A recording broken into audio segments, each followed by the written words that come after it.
제자들을 위한 주님의 기도, 그 이유와 내용 이렇게 돼 있죠. 일반적으로 사람들은 오늘날 기독교계에서 제일 유명한 게 뭐냐 그러면 하나님이 세상을 이처럼 사랑하사 뭐 이런 게 아마 교회 다니는 어린아이들이나 사람들에게 요한복음 3장 16절이 제일 유명하겠죠. 그 다음에 보면 저 예루살렘에 가면 온갖 세계 모든 언어로 주기도문을 다 써놨어요. 거기다가. 그러니까 이제 사람들에게 관광업소용으로서 이제 써놨겠죠. 가면 뭐 온갖 나라 말로 다 써있어요. 사실은 그것은 주기도문이 아닙니다. 주기도문은 요한복음 17장이에요. 예수님의 기도문은. 주기도문은 일반적으로 알려진 것은 제자들의 기도문이죠.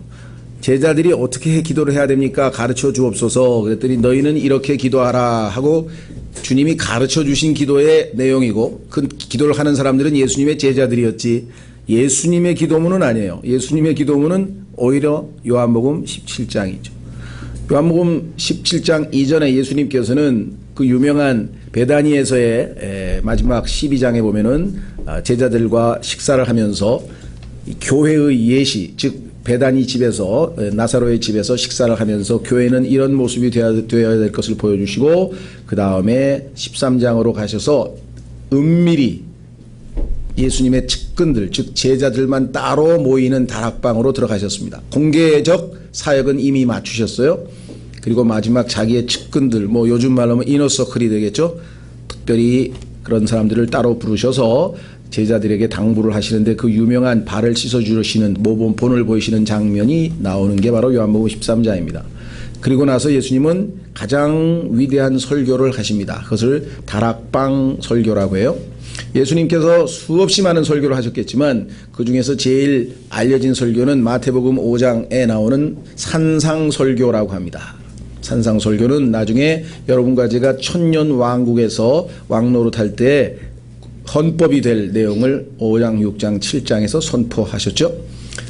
유대인들이 받아들이지 않았기 때문에 그것이 시행될 기회가 없게 되었습니다. 재림하실 때 이제 선포가 다시 시행이 되겠죠.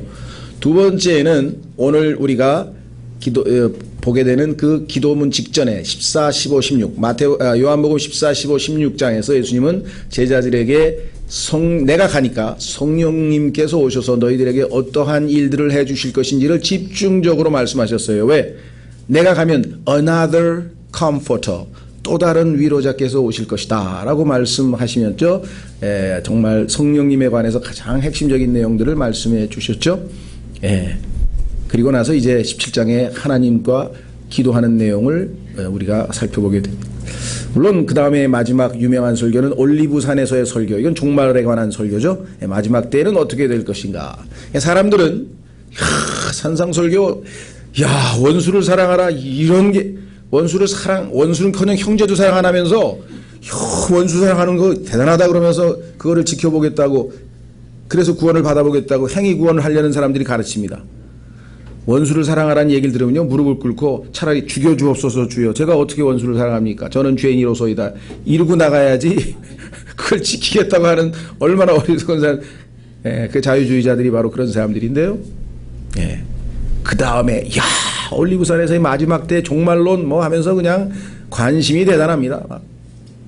제대로 알지도 못하면서 끝까지 견디는 자는 구원을 받으라. 아유 끝까지 견뎌야 되는데 큰일 났어. 어떻게 하면 견디지 하고 막 또 해당도 안 되는데 자기한테 그 유명한 설교에 대해서 굉장히 관심들이 많은데 놀라운 사실은요 진짜 이 시대에 매일매일 주님께서 우리를 예수 그리스도처럼 변화시키기 위해서 석탄 같은 이 돌을 주워다가 열과 압력을 가해서 훈련을 시키셔서 다이아몬드처럼 보석처럼 빛나게 해서 예수님처럼 변화시키고자 하는 그 성령님께서 이 땅에 오셔서 어떻게 너희들을 인도하실 것인지에 대한 그 핵심적인 다락방 설교에 대해서는 사람들이 잘 알지도 모를 뿐만 아니라 관심도 별로 없더라는 것이죠. 이것이 우리의 영적인 수준이고 처지입니다. 그렇죠? 그래서 여러분들이 점점 더 주님을 깊이 알아가면요 다락방 설교의 묘미를 이건 진짜 어디 이런 설교를 하실 수 있을까? 처음에는 별로 사람 관심이 없다가 점점 더 이제 깊어지면 요한복음 17장의 말씀들이 정말 새록새록 마음에 깊이 새겨지는 거죠. 자, 주님께서는 놀랍게 아버지에 대해서 1절서부터 5절까지 먼저 자기를 위한 기도를 했어요. 아버지와 자기와의 은밀한 내용을 말씀하시고 6절서부터는 제자들을 위해서 19절까지 기도하시고 20절서부터는 이제 마무리 기도인데 그것은 제자들과 제자들을 인하여 구원받게 될 믿게 될 자들을 위해서 기도하심으로써 마무리를 지으셨습니다. 오늘은 제자들을 위한 기도 왜 하셨을까? 그리고 끝까지 책임지시는 자세시죠. 그 다음에 무엇을 기도하셨을까? 이것이 우리의 관심 사항입니다. 제가 보니까 2012년 1월 1일 날이니까 한 몇 년 됐나요? 한 3년 반 정도 된 것 같아요. 이 설교 한번 했었거든요. 뭐 머리가 아주 기억이 뚜렷하신 분은 기억하시겠죠. 예. 자, 그래서 여기 지금 한번 읽고 밑으로 내려갑니다. 제자들을 위한 주님의 기도, 다락방 설교를 마치시고 정말 이거 깊이 묵상하시면 여러분들 휴가 얻으면 한 2, 3일 동안 가서 묵상하시면 정말 아마 셋째 하늘에 간 것 같은 기분을 맛보고 다시 돌아오실 것 같아요. 십자가를 지시기 직전 예수님께서는 하나님께 제자들이 들을 수 있도록 소리내어 기도하셨습니다. 이것이야말로 참된 주기도문이라고 할 수 있습니다. 먼저 자신을 위한 기도를 하신 후 오늘 본문 6절에서 19절이네요. 9절이 아니고 죄송합니다. 19절에서 6절에서 19절에서 제자들을 위해 대제사장적 기도, 대제사장으로서 제자들을 위해서 기도. 오늘 이 시간에는 주님께서는 하나님 우편에서 우리를 위해서 중보하고 계십니다. 성경에 써 있습니다. 로마서 8장 34절에 오늘 말씀을 통해 어쩌면 주님께서는 계속해서 이 기도를 드리고 계신지 모르겠죠. 자, 그래서 우리는 왜 기도하셨으며 무엇을 기도하셨는지 살펴보고 오늘 주님을 기억하는데 기도하시는 주님을 우리가 한번 기억하고자 합니다. 자, 첫째, 주님은 왜 기도하셨는가? 첫째는 뭐냐? 하나님의 영광에 대한 주님의 관심 때문에 기도를 하셨다. 자, 17장 1절에 보면은 주님께서 제일 먼저 아버지께 대한 내용을 얘기하는데 온 우주에서 가장 중요한 게 뭔가? 하나님의 영광이다 이 말이에요. 그래서 하나님의 영광에 대해서 지금 이야기를 하고 계십니다. 요한복음 17장 1절 예수님께서 이 말씀들을 하시고 눈을 들어 하늘을 향해 이르시되 아버지여 때가 이르렀사오니 아버지의 아들을 영화롭게 하사 아버지의 아들도 아버지를 영화롭게 하도록 하옵소서. 드디어 내가 이제 아버지를 영광스럽게 할 십자가에서 죽을 이 타이밍이 드디어 왔습니다. 그러니 아버지께서 나를 먼저 영광스럽게 하옵소서. 내가 아버지를 영화롭게 하겠나이다. 그렇죠? 예. 이 영광이라고 하는 것에 대해서 개념이 쉽지가 않아요. 그래서 청교도 중에 하나인 존 오웬이라고 하는 사람이 하나님의 영광이라고 하는 책을 이만큼 썼는데 저도 읽다가 너무 어려워가지고 이제 조금 정신 차려서 다시 읽으려고 지금 유보해놨는데 하나님의 영광 이게 쉬운 거 아니에요. 근데 쉽게 또 표현할 수도 있어요. 그것은 뭐냐면 이렇게 쉽게 이해하시면 되겠죠. 첫 번째는 나타나는 거예요. 다시 말하면 지금 이 전기가 어디서 왔는지 모르겠어요. 뭐 청평발전소에서 왔다고 가정을 하면 청평발전소에서 수력발전이 돼가지고 전기가 쭉 흘러가지고 지금 여기 콘센트에 와 있습니다. 그렇죠? 예. 그런데 스위치를 올려서 빛이 들어올 때 영광이 나타나는 거예요. 그러니까 전기의 영광은 빛이에요. 그렇죠? 전기는 파워도 있고 열도 있고 여러 가지 기능이 있는데 그 중에서 전기의 영광은 빛으로 확 비칠 때 나타날 때 전기는 영광을 드러내는 거죠. 그러니까 하나님 예수님도 이 땅에 오셔서 하나님을 어디 가든지 비춰내고 나타내고 보여내는 일에서 항상 하나님께 영광을 돌리시고 자기를 드러내는 게 아니라 자기는 항상 죽고 자기는 항상 부인하고 항상 하나님을 나타냈기 때문에 하나님을 영화롭게 한 것이죠. 그렇죠? 예, 이해가 되시죠? 드러낸다. 그러니까 여러분과 제가 하나님께 영광 돌리는 일은 우리 안에 계신 예수 그리스도께서 바깥으로 나타나도록 그러려면 나는 뭐예요? 가라앉아야지. 침례인 요한이 말한 것처럼 나는 줄어들어야 되고 그분은 늘어나야 됩니다. decrease, increase라고 했는데 그게 이제 하나님께 영광을 돌리는 것이고요. 두 번째는 아주 더 쉬워요. 그건 뭐냐면 자랑하는 거예요. 예. 야, 너 우리 아버지 누군 줄 알아? 뭔데? 경찰관이야 임마. 너 잡아간다. 예, 자식이 아버지에 대해서 굉장히 자랑스럽게 생각한대. 그렇죠? 여러분이 하나님을 사람들에게 자랑한대. 우리 하나님은 이런 분이시다. 온 우주 만물을 창조하신 분이다. 빛이 있으라 그래 창조하신 분이다. 물들에게 생명을 내라. 너 수족관 가봤어? 그거 다 우리 아버지가 만드신 거야. 너. 알았어? 그 자랑하시는 거예요. 여러분들이 그 정말 다 자랑하셔야 돼요. 그렇죠? 수족관에 가서 그 물고기 보고 속으로 하나님 정말 놀라. 그것도 괜찮아요. 그렇지만 자랑하셔야 돼. 이 사람들 우리 아버지가 만든 거 보고 있구나. 이게 다 우리 아버지가 만든 거야. 그렇죠? 돈 들여서 뭐 나야가라 폭포를 뭐 이과수 폭포를 가고 막 그래 다 그렇죠? 그 다 우리 아버지가 만든 거야. 너 그거 몰라? 자랑하는 거지 자랑. 그렇죠? 만약에 여러분 중에 아버지가 훌륭한 사람이 돼가지고 지금 롯데 지금 100몇 층짜리 그 설계를 우리 아버지가 했다 그러면 가만히 있겠어요? 가는 데마다 자랑할 거 아니야? 근데 온 우주를 창조하신 하나님은 왜 자랑 안 하나요? 우리는 자랑해야 될 거 아니에요. 그렇죠? 하나님께 영광 돌린다는 것은 입으로 자랑하는 거고 안에 있는 생명을 바깥으로 표현해내는 것이 그 영광 돌리는 거죠. 뭐 더 깊은 의미도 있겠지만 일단 쉽게. 그래서 이 제자들을 놔두고 이제 떠나시게 됐잖아요. 그러니까 하나님께 주님이 영광을 항상 돌리셨는데 이제 하나님께 영광 돌릴 자들이 주님의 몸된 교회 남겨진 이 제자들이 복음을 전할 구원받을 자들이라 이 말이죠. 그런 의미에서 주님은 기도를 아니하실 수가 없었다. 그렇죠. 죄송합니다. 로마서 3장 23절 모든 사람이 죄를 지었으므로 하나님의 영광에 이르지 못하더니 하나님의 영광에 이르지 못한 인간을 보면서 하나님이 몹시 마음이 상하셨죠. 그렇죠. 죄를 지어서 죄 때문에 하나님과 인간 사이가 멀어져서 가까이 올 수가 없어. 그래서 그 죄 문제를 해결하기 전에는 절대로 하나님의 영광에 이르지는 못해. 하나님은 영광을 나누어 주고 싶은데 그래서 우리로 하여금 다시 하나님의 영광에 이르도록 해주기 위해서 예수님이 죽으신 거지. 우리를 구원하신 것이지. 이 땅에서 자식이 잘 되고 잘 먹고 잘 살고 훌륭하고 칭찬받고 뭐 출세하고 그러라고 예수님 죽으신 거 아니에요. 하나님의 영광 더 훨씬 고귀한 것을 우리로 하여금 언제든지 접근할 수 있도록 해주시기 위해서. 베드로전서 5장으로 가보겠습니다. 베드로전서 5장 10절.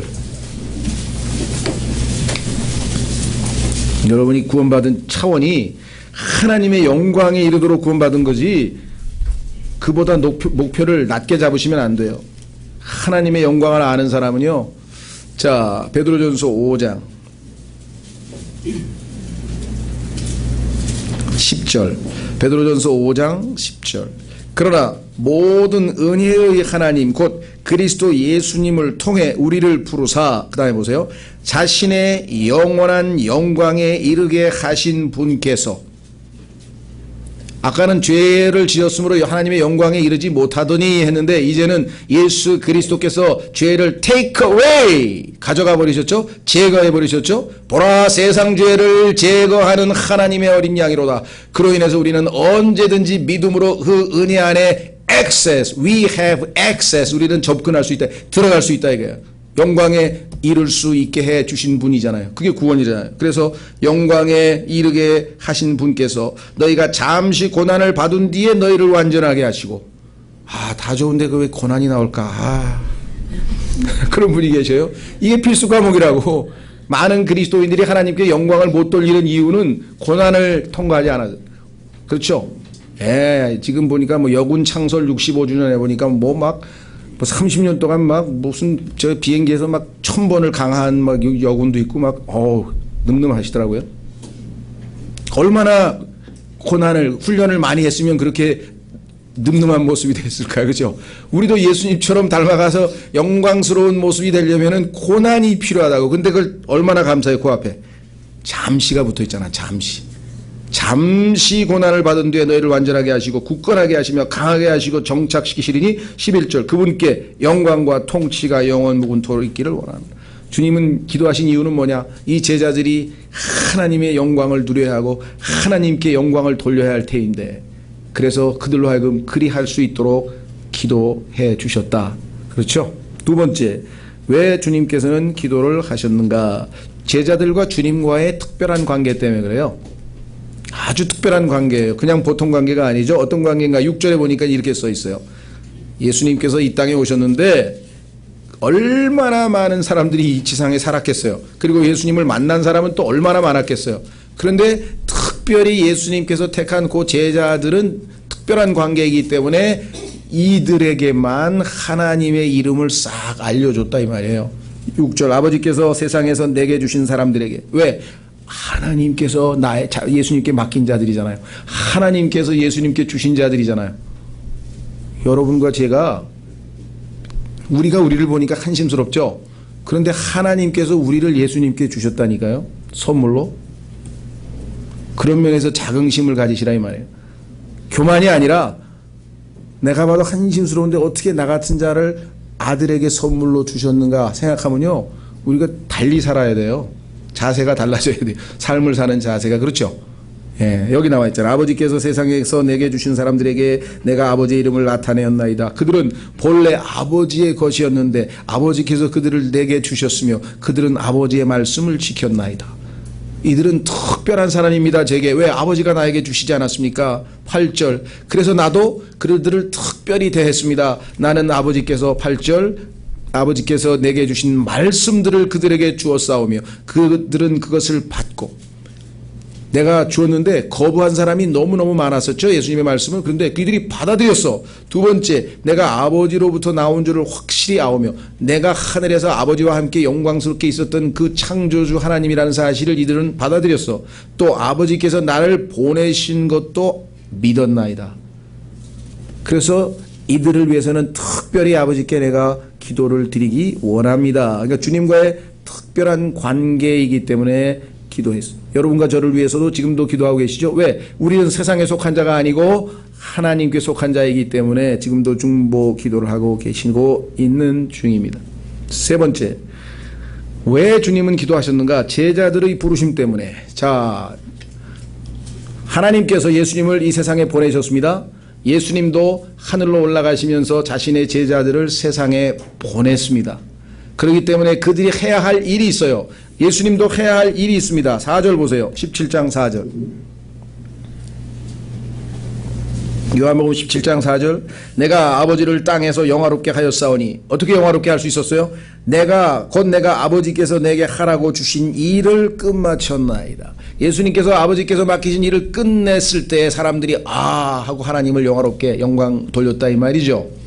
그렇다면 예수님도 우리에게 하라고 주신 이 일들이 있다 이 말이죠. 그 일들을 우리가 다 끝마칠 때 아버지께서 영광을 받으실 거란 말이죠. 따라서 18절로 갑니다. 18절 아버지께서 나를 세상에 보내신 것 같이 나도 그들을 세상에 보내었고. 그래서 sent 보냈다 이죠. 보내짐을 받은 사람 sent one. 그러니까 그게 사도라는 단어예요. 사도라는 단어가 뭐냐면 보내심을 받은 자란 뜻이에요. 그래서 사도 12사도라고 부르죠. 주님이 보내신 자들이에요. 주님이 보내신 자들. 그래서 바울도 자기가 그 사도 중에 하나가 됐다 얘기를 나중에 했죠. 예. 자, 그래서 여기 보시면 주님께서 이들을 부르신 그 일을 그 책무를 감당하려면 혼자 힘으로 될 수가 없어요. 그래서 주님께서 기도를 합니다. 자, 여러분들 주님께서 임무를 수행하라고 당부하실 때 아무런 준비 없이 아무런 대책 없이 그냥 보내신 게 아니죠. 성경에 보면 항상 예수님께서 예수님의 제자들을 특별한 임무를 맡기셔서 보내실 때마다 항상 뭐라고 성경에 기록되어 있냐면요. 그들에게 권능을 주시고 그렇죠? 예, 보내신다. 사도행전 1장 8절에서 너희가 권능을 받고 그 다음에 증인이 되라 이렇게 명령하셨잖아요. 그렇죠? 예. 자, 이번에는 주님께서 이들에게 권능을 주는 것뿐만 아니라 이들로 하여금 그 임무를 온전히 수행할 수 있도록 기도를 해주셨다. 기도. 자, 이런 풍습이 이러한 좋은 전통이 성경에 보면은 있죠. 자, 사도 바울과 바나바를 따로 불러서 교회가 안수를 하고 기도를 합니다. 그리고 그들을 하나님의 책무를 맡겨서 이제 선교를 보내죠. 사도행전으로 가보십시오. 사도행전 예수님께서 하신 것과 똑같은 방식으로 초대교회도 그와 같은 임무를 사도 바울에게 맡기게 되죠. 예.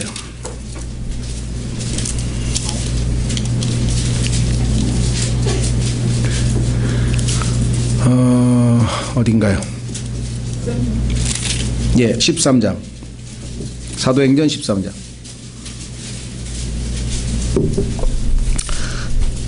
1절. 사도행전 13장 1절.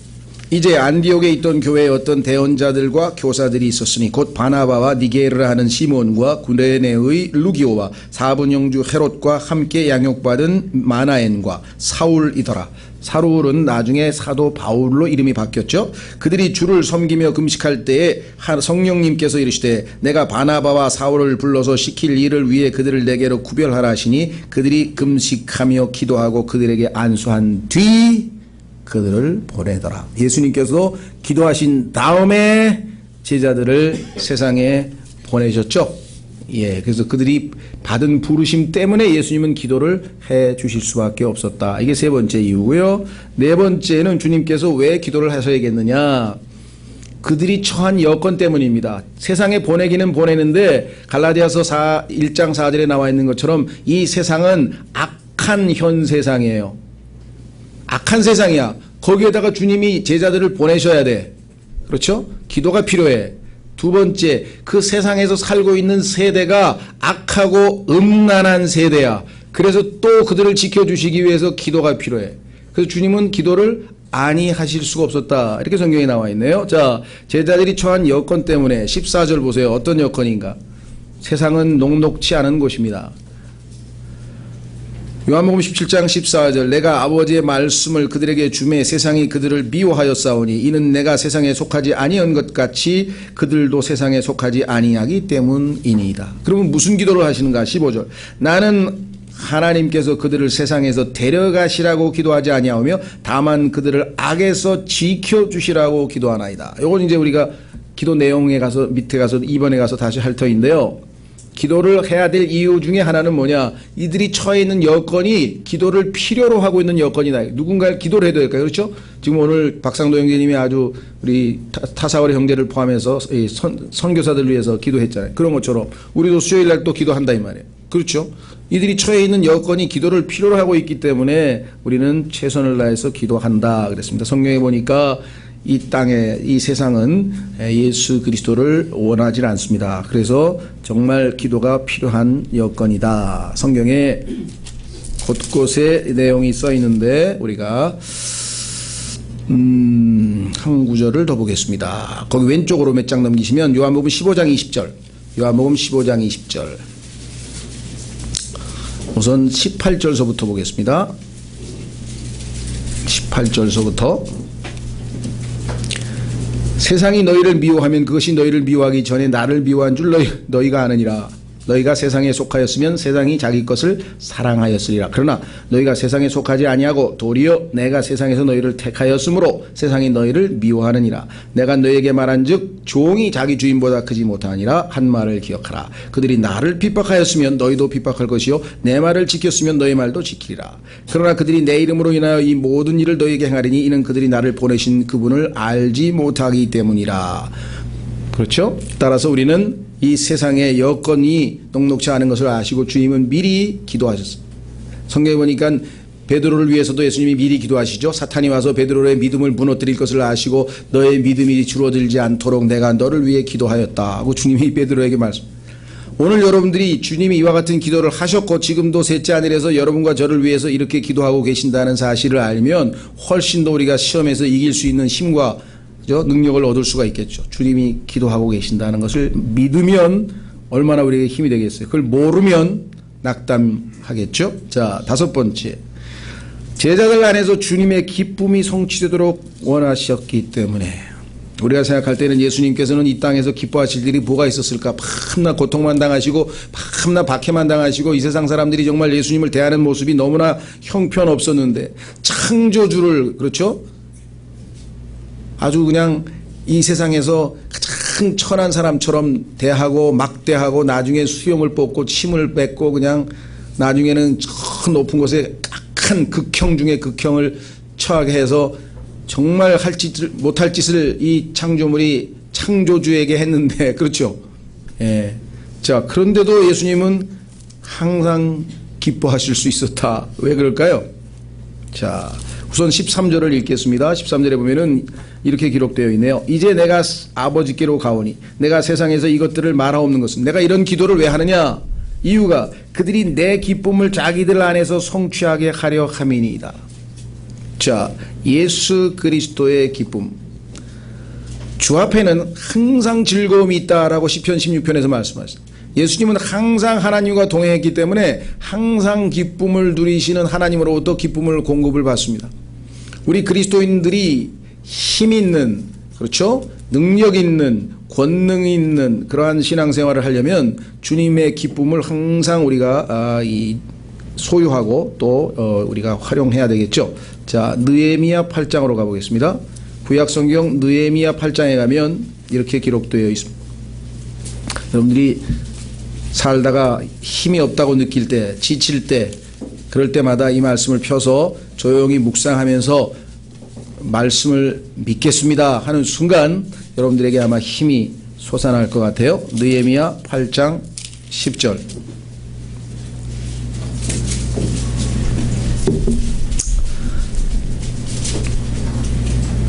찾으셨습니까? 예.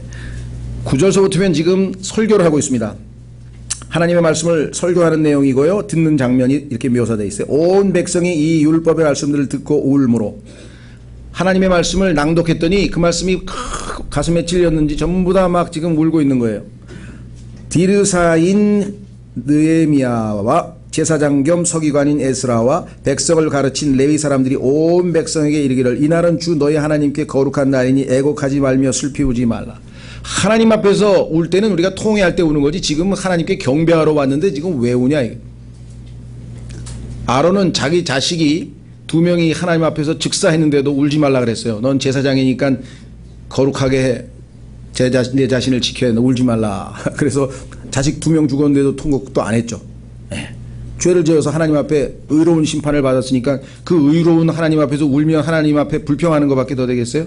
안 울었어요. 그래서 그때 그가 그들에게 이르기를 너희 길로 가서 기름진 것을 먹고 단 것을 마시며 아무것도 예비하지 못한 자들에게 일을 보내라. 하나님 앞에 나와 기뻐하고 잔치를 벌이는 날이 아니냐. 이 날은 우리 주께 거룩한 날이니라. 너희는 또한 슬퍼하지 말라.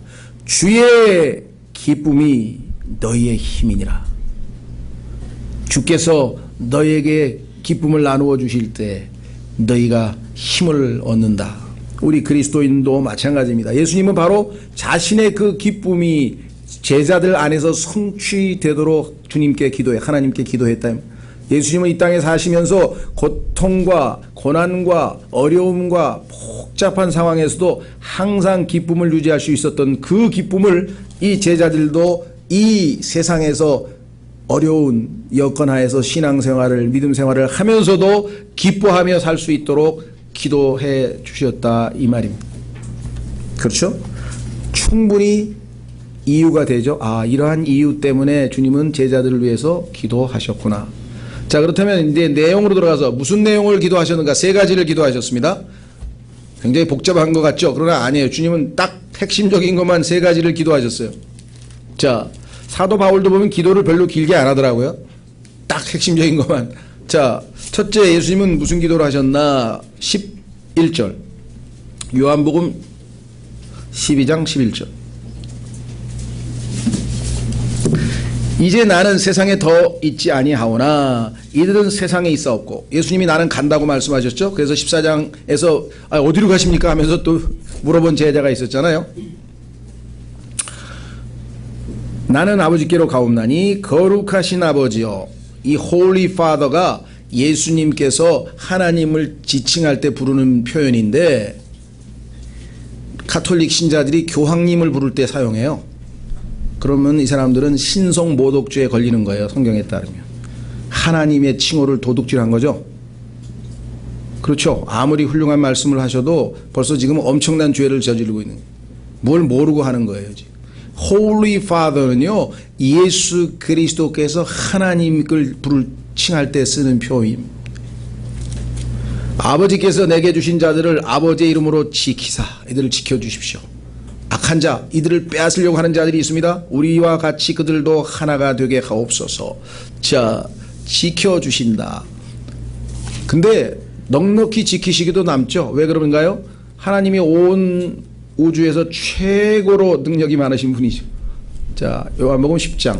요한복음 10장을 잘 한 번만 읽어도 마귀가 나를 하나님으로부터 빼앗아 간다, 나를 다시 지옥으로 끌고 간다, 그런 걱정하실 필요가 전혀 없습니다. 요한복음 10장 28절. 요한복음 10장 28절.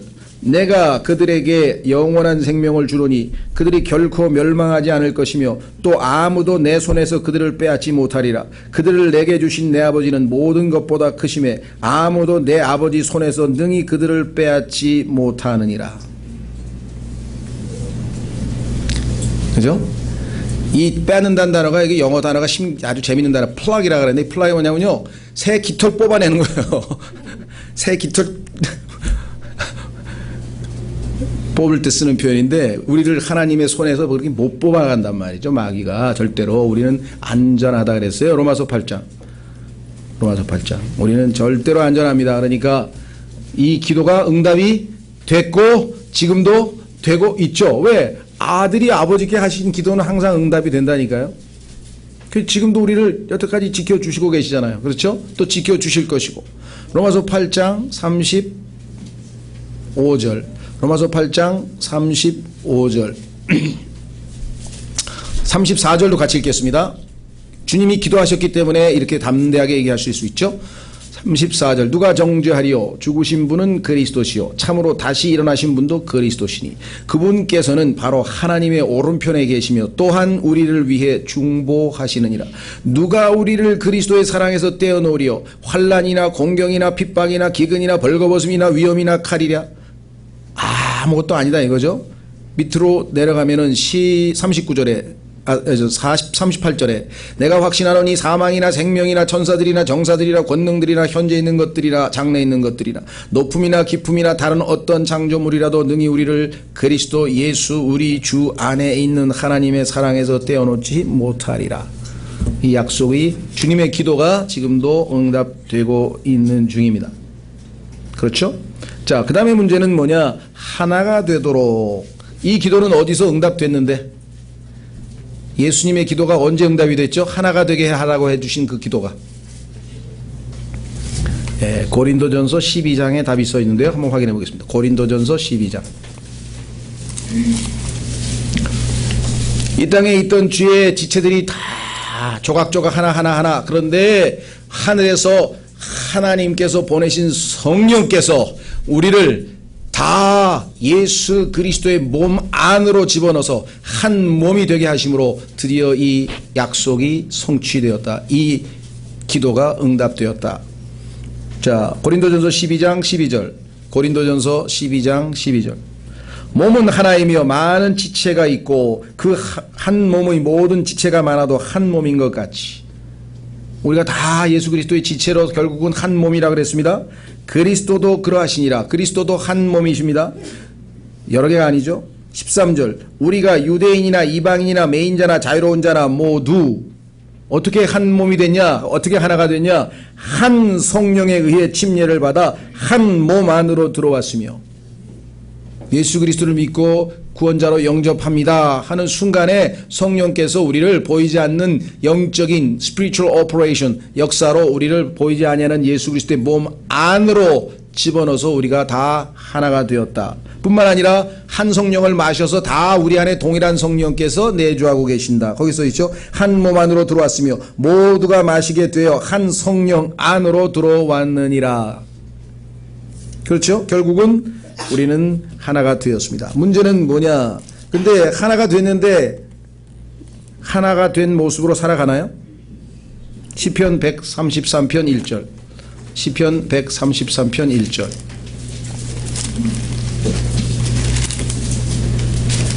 그 유명한 말씀이죠. 시편 133편 1절.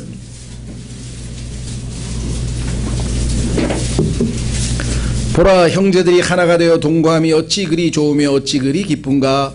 그것은 마치 수염 곧 아론의 수염 위로 흘러내려 그의 옷자락까지 내려간 머리 위의 귀중한 기름 같고 헤르몬의 이슬과 시온의 산들에 내린 이슬과도 같도다. 주께서 거기서 복을 명령하셨나니 곧 영원한 생명이로다. 자, 하나가 되어 동거함이 어찌 그리 좋고 어찌 그리 기쁜가 라고 얘기를 했죠. 그러면 예수님께서 말씀하신 대로 그리스도인들이 어떻게 해야 되느냐? 예수님께서 기도를 하셨고요. 하나는 이미 되었습니다. 그러나 하나 되는 모습으로 살지 못하면 우리는 정말 합당치 못한 삶을 사는 거겠죠. 자, 빌립보서 1장으로 가보겠습니다. 빌립보서 1장에 가면요, 우리로 하여금 동일한 마음과 동일한 생각을 갖게 하기 위해서 성령께서 각자 안에 지금 내주하고 계신데, 그렇죠? 그런데 똑같은 생각을 안 하고 달리 생각을 하고 있다는 거죠. 자, 빌립보서 1장 27절. 빌립보서 1장 27절. 오직 너희 행실을 그리스도의 복음에 합당하게 하라. 그리하면 너희에 대한 일들 곧 내가 가서 너희를 보든지 떠나 있든지 너희가 한 영 안에 굳게 서서 복음의 믿음을 위하여 한 마음으로 함께 싸우며. 자, 한 영, 한 마음. 그 다음에 2장 2절, 빌립보서 2장 2절. 너희는 같은 생각을 품고 같은 사랑을 가지며 한 마음과 한 생각이 되어 내 기쁨을 성취하라. 그렇죠? 예. 그런데 그리스도인들이 과연 그렇게 살고 있는가? 4장 2절. 빌립보에 보니까 한 생각, 같은 생각 안 하고 있구나 하고 지금 야단치는 장면이 나오죠. 여러분 어떠세요? The mind of Christ. 고린도전서 2장 16절에 우리에게는 그리스도의 생각을 주셨어요. 여러분과 제가 그 그리스도의 생각을 따라 생각을 하면 생각이 다 같아요. 하나님께 영광 돌리는 생각을 하게 될 터인데, 그렇지 않은 경우에 어떤 일이 벌어지는가? 빌립보서 4장 2절. 빌립보서 4장 2절. 내가 유오디아에게 간청하며 순두계에게 간청하노니 이것은 그들이 주 안에서 같은 생각을 품게 하려 함이라. 이 두 사람이 생각이 달라서 교회 안에서 시끌벅적했던 모양입니다. 이런 경우가 종종 발생하고, 이거보다 더 심각하게 뭐 물고 뜯고 하지 말라 성경에 써 있는 거 보면 물고 뜯는 사람도 있었나 봐요. 실제로는 아니겠죠. 이제 말로 했겠지만 하여간 물고 뜯는 다투는 것도 많고요. 논쟁도 많고요. 경쟁도 많고요. 불화도 많고요. 뭐 굉장합니다. 예. 그렇죠? 예. 자, 그래서 주님께서 우리에게 명하신 것 한 구절 찾고 그 다음에 밑으로 내려갑니다. 에베소서 4장. 주님은 하나님의 말씀을 통해 내가 너희를 하나가 되게 했는데 하나답게 살아야 되지 않겠느냐. 그러려면 어떻게 하는 것이 하나로서 살아갈 수 있는 것이냐. 그것은 성령께서 하나 되게 하신 것을 힘써 지켜야 된다. 하나님의 말씀 안에서 같은 생각을 하고, 에베소 4장 3절 화평에 매는 띠로 성령이 하나 되게 하신 것을 힘써 지키라. 이럴 때에 우리가 주님께서 원하시는 바를 성취할 수가 있겠죠. 자, 그래서 우리는 첫 번째 무슨 기도를 했는가? 우리를 지켜주셨습니다. 지켜주실 겁니다. 또 하나가 되게 하셨습니다. 그러나 하나 되도록 힘써 지켜야 합니다. 두 번째, 제자들을 악에서 지켜주시도록. 아까 살펴봤었죠. 이 세상은 악한 현 세상이라고 했습니다. 그래서 주님께서 원하시는 것은 뭐냐? 이들을 세상에서 데려가 주십시오. 저 산속에 들어가서 기도원 짓고 조용하게 세상으로부터 시끌벅적하게 살게 해 주십시오. 이렇게 안 하고, 근데 그렇게 기도한 것으로 착각해서 산속으로 들어가 버린 사람들도 있어요. 아예 안 나와. 거기서 나물 캐고 찬송 부르고 기도하고 묵상하고 조용히 살아. 근데 멋있는 것 같지만 주님의 뜻은 아니야. 왜? 그건 세상에서 피해버린 거지. 주님은 이 시끌벅적한 악한 현 세상에서 살면서도 세상에 물들지 아니하고 세상에 무너지지 아니하고 능력 있게 세상을 초월해서 베드로가 바다 물 위를 걸어간 것 같은 삶을 살라 이 말이에요. 자, 확인해 보겠습니다. 야고보서 1장 27절. 야고보서 1장 27절.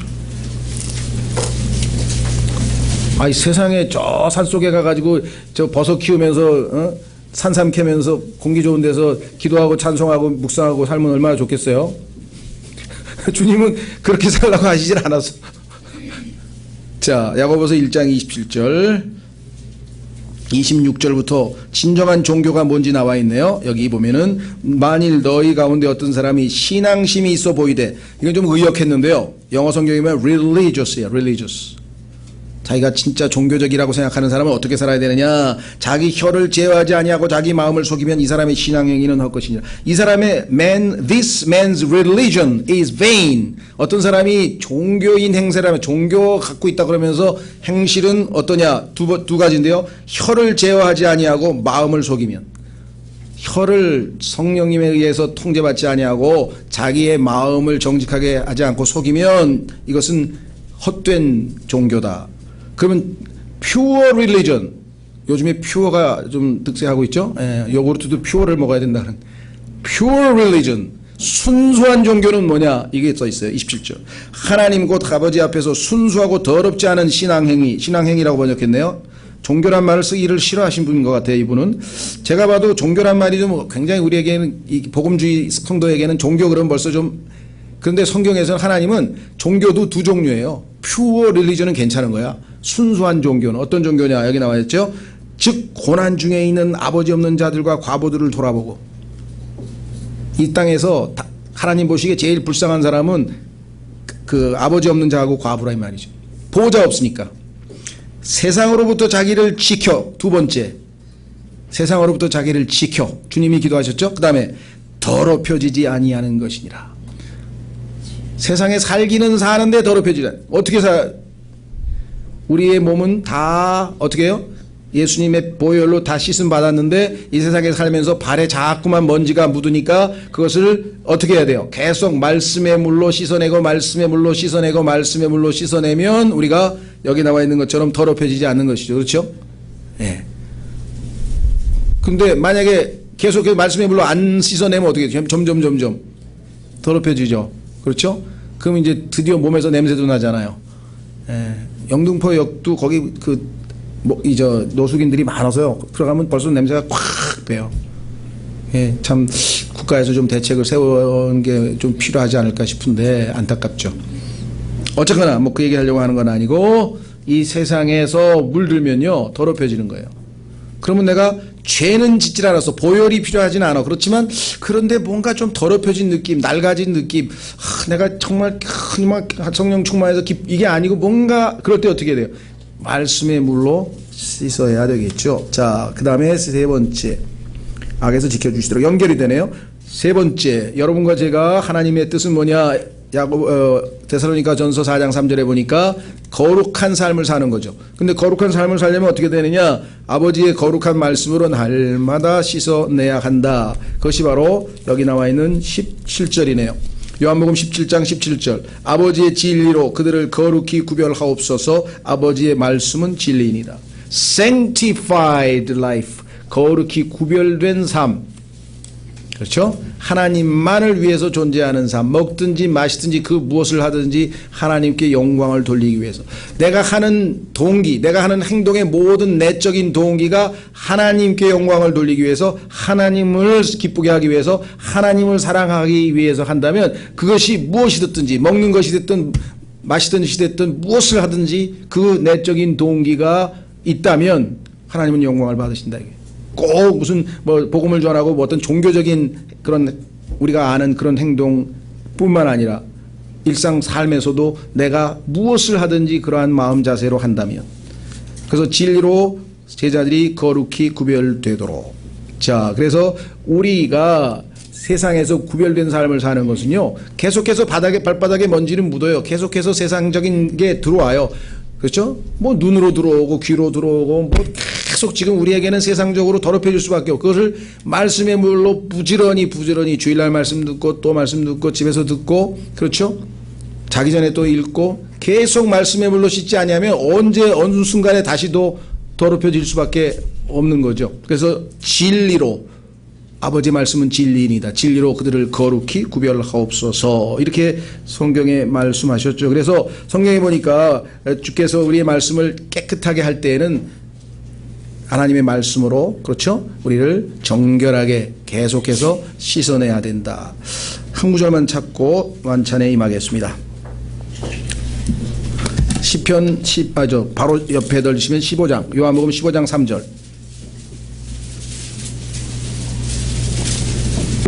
요한복음 15장 3절. 이제 너희는 내가 너희에게 일러준 말로 깨끗하게 되었으니. 아버지의 말씀으로 우리가 날마다 우리 자신을 거룩히 구별하는 그러한 삶을 사는 것. 그러니까 주님의 기도는 세 가지입니다. 우리를 지켜주셨습니다. 하나가 되는 것. 두 번째, 악에서 지켜주시는 것. 그렇죠? 세상으로부터 우리 스스로를 더럽히지 않고 지켜내는 것. 하나님만을 위해서 구별된 삶을 사는 것. 이 세 가지를 주님께서 특별히 기도하셨죠. 네. 자, 지금도 우리를 위해서 기도하고 계신 주님을 우리가 기억하는 시간을 갖도록 하겠습니다. 우리 홍용만 형제님과 윤재근 형제님 나오셔서 기도해 주십시오.